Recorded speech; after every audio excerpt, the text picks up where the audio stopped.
नमस्कार दोस्तों, मैं हूं कमल और स्वागत है आपका हमारे YouTube चैनल कश्यप एडुकेयर में।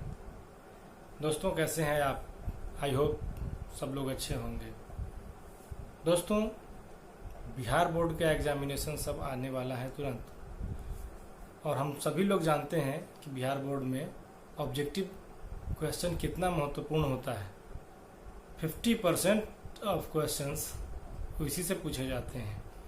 तो इसी की महत्ता को ध्यान में रखते हुए आज मैं आपके लिए लेकर आया हूँ केमिस्ट्री के पहला चैप्टर रासायनिक अभिक्रियाएं और समीकरण से कुछ बहुत ही महत्वपूर्ण प्रश्न। तो दोस्तों, बिना देरी किए हुए शुरू करते हैं हम आज का क्वेश्चंस। दोस्तों, आज का हमारा पहला प्रश्न है, वह अभिक्रिया जिसमें अम्ल तथा भस्म यानी क्षार अभिक्रिया करके जल तथा लवण बनाते हैं, क्या कहलाती है? तो दोस्तों, इस अभिक्रिया को उदासीनीकरण अभिक्रिया कहा जाता है।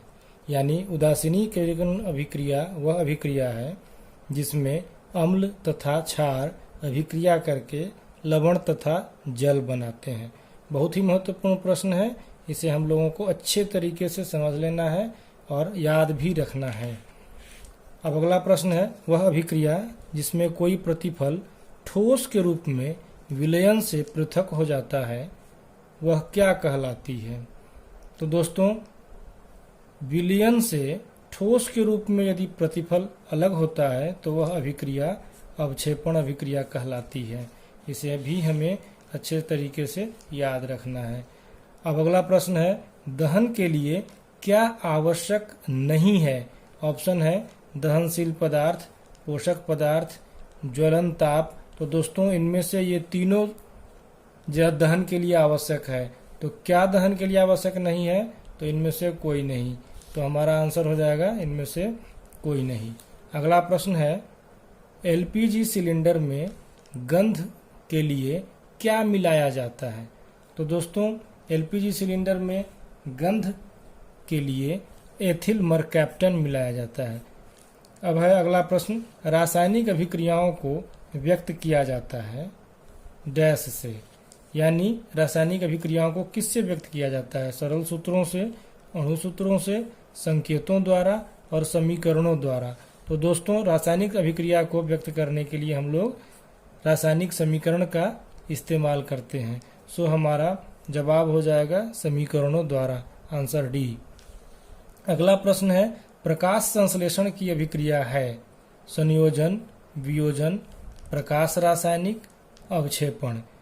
तो दोस्तों, जैसा कि आपको पता है कि प्रकाश संश्लेषण की क्रिया पौधों में प्रकाश की उपस्थिति में ही होती है, तो इस प्रकार यह प्रकाश रासायनिक अभिक्रिया की श्रेणी में आता है। अब अगला प्रश्न है, शरीर में भोजन का पचना कौन सी अभिक्रिया है? तो शरीर में भोजन का पचना ऑक्सीकरण अभिक्रिया है। दोस्तों, ऑक्सीकरण अभिक्रिया क्यों है? क्योंकि शरीर में जो सेल्स में उपस्थित ऑक्सीजन होते हैं वे भोजन से संपर्क कर यानी उससे अभिक्रिया करके शरीर को ऊर्जा प्रदान करते हैं। तो इसमें भोजन का जो पचना होता है वो ऑक्सीकरण अभिक्रिया होती है। अगला प्रश्न है दोस्तों, निम्नलिखित में से ऑक्सीकारक है। निम्नलिखित में ऑक्सीकारक है। तो दोस्तों, ऑक्सीकारक है ऑक्सीजन। अब अगला प्रश्न है दोस्तों, पेट्रोलियम गैस में यह पाया जाता है। तो पेट्रोलियम गैस में क्या पाया जाता है, इससे संबंधित यह प्रश्न है। तो इसका जवाब होगा इनमें सभी। ऑप्शन था ब्यूटेन, प्रोपेन, एथेन और इनमें सभी। तो ऑप्शन होगा इनमें सभी, क्योंकि पेट्रोलियम गैस में ब्यूटेन, प्रोपेन और एथेन सभी पाए जाते हैं। मुख्य रूप से इसके अवयव जो हैं वो ब्यूटेन है। इसमें दोनों ही रूप इसके ब्यूटेन के यानी नॉर्मल ब्यूटेन और आइसोब्यूटेन दोनों ही पाए जाते हैं। अब अगला प्रश्न है दोस्तों, एलपीजी का मुख्य अवयव है। तो अभी हम लोग ऊपर वाले प्रश्न में चर्चा किए हैं कि यूं तो पेट्रोलियम गैस में ब्यूटेन, प्रोपेन और एथेन सभी होते हैं, लेकिन इसका जो मुख्य अवयव है वह ब्यूटेन है दोस्तों। तो इसका सही जवाब होगा ब्यूटेन। और इसका जवाब था इनमें सभी। अब अगला प्रश्न है, जिस अभिक्रिया में ऑक्सीजन का संयोग होता है वह कहलाती है। तो दोस्तों वह ऑक्सीकरण अभिक्रिया कहलाती है।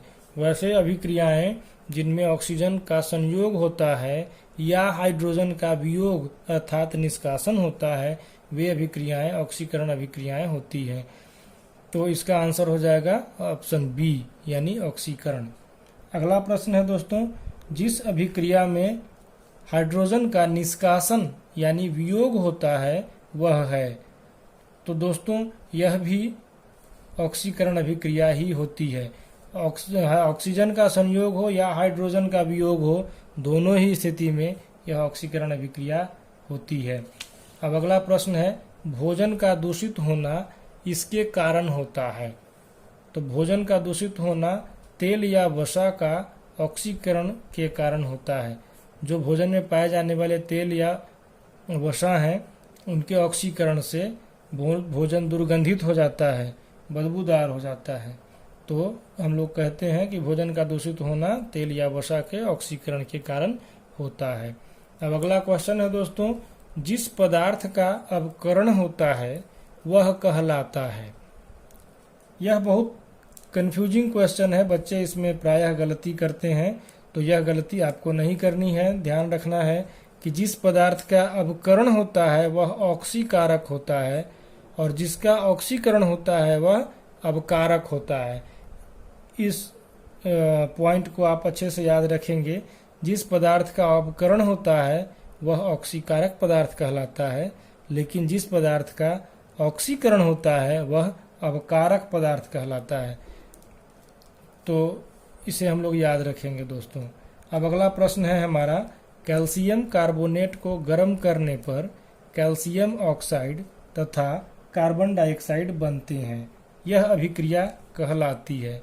तो इस अभिक्रिया में हम लोग देखते हैं दोस्तों कि कैल्शियम कार्बोनेट टूट के कैल्शियम ऑक्साइड और कार्बन डाइऑक्साइड बनाते हैं। तो यह अभिक्रिया अपघटन कहलाती है। इस प्रकार की अभिक्रियाएं जो होती है वो अपघटन होती है, अपघटन अभिक्रियाएं होती है, क्योंकि इसमें एक बड़ा अणु हो, वह अणु टूटकर छोटे छोटे दो अणुओं में विभक्त हो गया है। कैल्शियम ऑक्साइड और कार्बन डाइऑक्साइड दोनों छोटे छोटे अणु हैं और कैल्शियम कार्बोनेट के अणु बड़े अणु हैं। तो एक बड़ा अणु, बड़ा यौगिक का अणु छोटे छोटे टुकड़ों में यदि विभक्त होता है तो यह जो है यह अभिक्रिया अपघटन अभिक्रिया कहलाती है। अगला प्रश्न है दोस्तों, मैग्नीशियम और ऑक्सीजन की अभिक्रिया से मैग्नीशियम ऑक्साइड बनता है, यह किस प्रकार की अभिक्रिया का उदाहरण है। तो यह ऑक्सीकरण का उदाहरण है दोस्तों।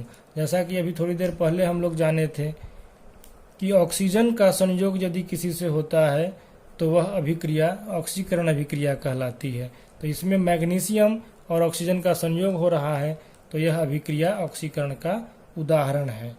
इसी प्रकार से हम लोग यह कहेंगे कि किसी भी अभिक्रिया में यदि हाइड्रोजन का निष्कासन हो, हाइड्रोजन का निष्कासन यदि होता है तो वह भी ऑक्सीकरण होता है, और इसके विपरीत हाइड्रोजन का यदि संयोग हो या ऑक्सीजन का वियोग हो तो ऐसी अभिक्रियाएं अवकरण अभिक्रियाएं कहलाती है दोस्तों। तो दोस्तों आज हम लोगों ने देखा कुछ वेरी इम्पोर्टेंट थे, एग्जाम में कई बार आ चुके हैं और आए भी हैं। इन्हें हम लोग कंठाग्र करेंगे, इन्हें हम लोग याद रखेंगे और आने वाले परीक्षाओं में इन प्रश्नों में कोई गलती ना करें, इसका ध्यान रखेंगे। इसी तरीके से दोस्तों हम लोग आने वाले समय में छोटे छोटे वीडियो में सारे चैप्टर्स का ऑब्जेक्टिव, और वो भी जो बहुत ही इम्पोर्टेंट ऑब्जेक्टिव्स हैं, वो आपके सामने लेके आते रहेंगे। और अंत में एक मास्टर वीडियो लाएंगे जिसमें सारे चैप्टर्स का समावेश होगा। जो बहुत ही इम्पोर्टेंट प्रश्न हैं उन सबको एक ही जगह समेकित करके रखा जाएगा, ताकि अंत समय में जल्दी हम लोग वो सारे प्रश्नों को देख सके और एग्जाम में अच्छे मार्क्स प्राप्त कर सके।